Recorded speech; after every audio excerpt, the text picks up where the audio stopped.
વલસાડના ધરમપુર ચોકડી નજીક આવેલા સ્વાસ્તિક આર્કેડ કોમ્પ્લેક્સમાં પાર્ક કરેલી કારમાં નશામાં ધૂત યુવકે પથ્થરમારો કરી નુકસાન પહોંચાડ્યું। બનેલી ઘટનાની મળતી માહિતી મુજબ વલસાડના ધરમપુર ચોકડી ઓવરબ્રિજ નજીક આવેલ સ્વાસ્તિક આર્કેડ કોમ્પ્લેક્સના પાર્કિંગમાં પાર્ક કરેલ 3 જેટલી કાર ઉપર એક અજાણ્યા ઈસમે પથ્થર વડે હુમલો કર્યો હતો।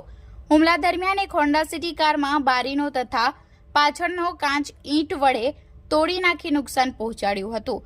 જો કે આ અજાણ્યો ઈસમ દારૂના નશામાં ધૂત હોય, જેથી દુકાન ધારકોએ તેને બૂમાબૂમ કરી હતી, પરંતુ નશામાં ધૂત યુવકે કોઈની ન સાંભળી અને કારો પર ઈંટ વડે હુમલો કર્યો હતો। સમગ્ર મામલે જાગૃત નાગરિકે ઘટનાનો વિડીયો મોબાઈલમાં કેદ કર્યો હતો। ત્યારબાદ સમગ્ર લોકો એકત્રિત થઈ આ ઈસમને ઝડપી પાડી વલસાડ સિટી પોલીસની ટીમને ઘટનાની જાણ કરી હતી।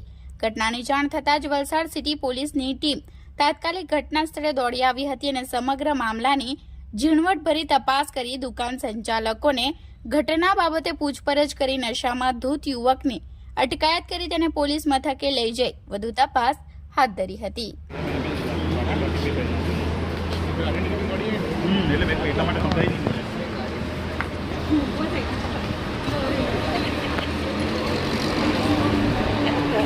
સારું